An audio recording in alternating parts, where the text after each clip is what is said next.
Hey my travel family, it's so good to see you again. In this video I want to give you some more tips about how to travel Madagascar. If you have seen my older videos, you know that we traveled around Madagascar about 2 years ago.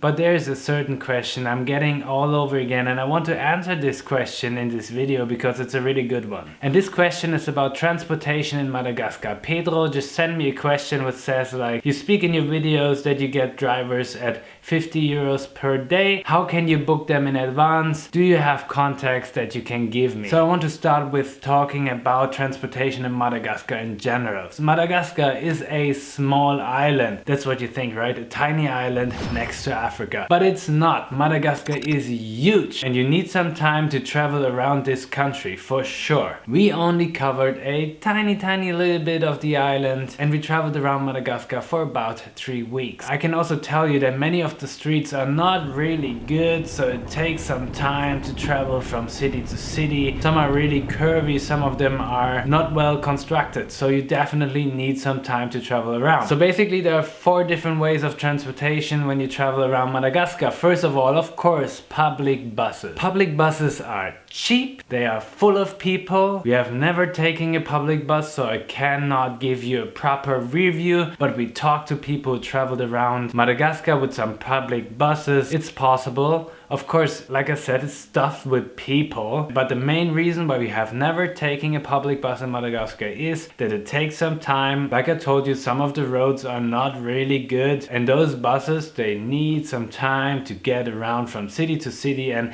every now and then you see some public buses on the road which broke down. The engine was broken, we saw them on the road, and then they had to wait for the next public bus to pick them up. This is somehow what people also told us about these buses.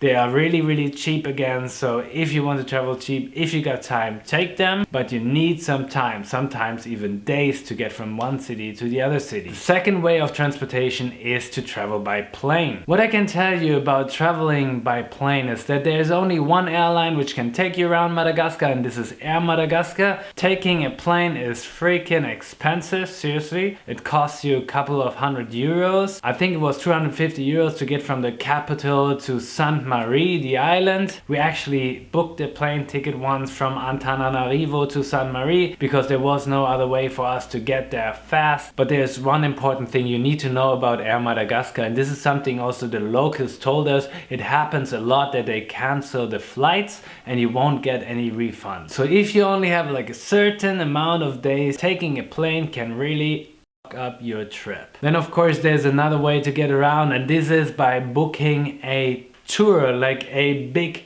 tour around Madagascar. We actually met some people who booked a tour like this, and what I can tell you, of course, you will travel around Madagascar on a bus with a huge group of people traveling around the country doing the same things. I did some trips like this before in my past, and maybe this is okay if you don't want to think much, if you like to hang out with people, and if you want to get to know more people. I can totally understand. It's just like this, you need to think about, is this really the way you want to travel around?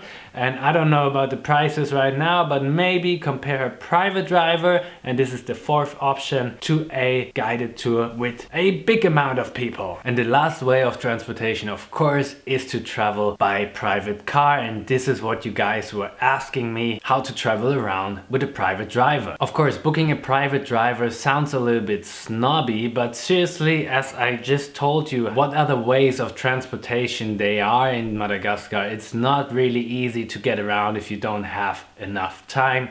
And when I say having enough time, 3 weeks is not enough time. So we decided to book a private driver, and we actually booked the driver with a company which is called GMT Great Madagascar Tours. I linked that company in the description, so check them out, and also you find the contact details on their website. If you want to book a private driver, just contact them. This video is not sponsored at all. This is a serious review.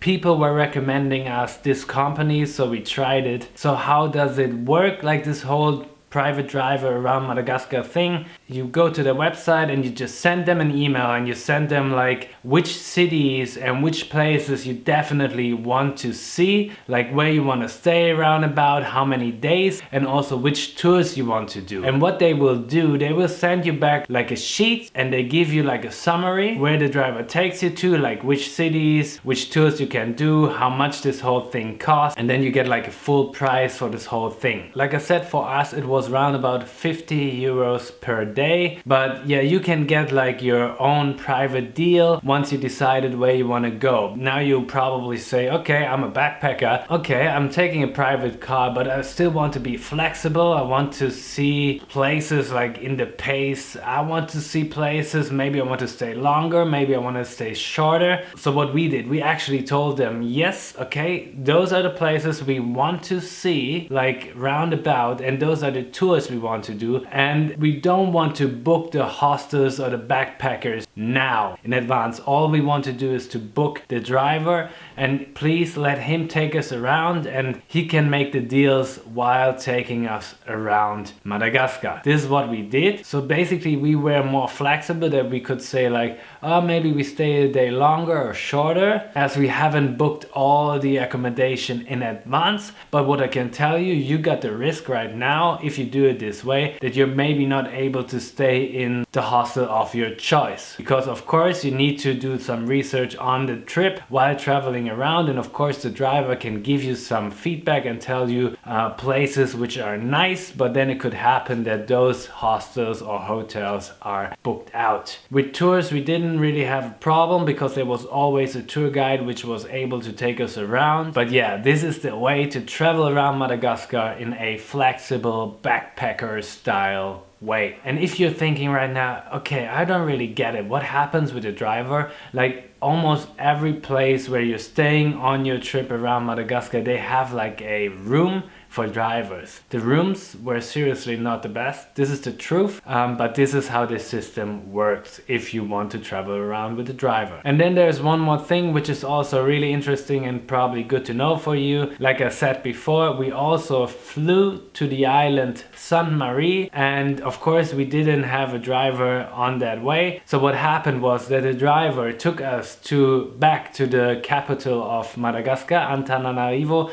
We took a plane to Sainte Marie, and we stayed a couple of days on Sainte Marie, or actually on the island next to Sainte Marie, which is called Ilonat, and it's still one of the best places we ever visited in our life. So seriously, if you travel to Madagascar, visit Ilonat. I linked the video up here. Check out the island. We stayed at a place which is called Sambatra Beach Lodge. Also not a sponsored video right now, but we are still dreaming about that place and to go back, because we fell in love with Ilonat. Okay, stop that island talk. What happened was that we stayed on that island for a couple of days, about a week, and when we left the island by boat, the driver was actually picking us up on the coast in Mahombo, and we were going on driving with him around some other places, to some other places. But our tip is seriously that you can actually have a break. Like, you don't need a private driver all the time. You can also book him to pick you up. So what happened was that we needed to pay an extra day, because it took him a day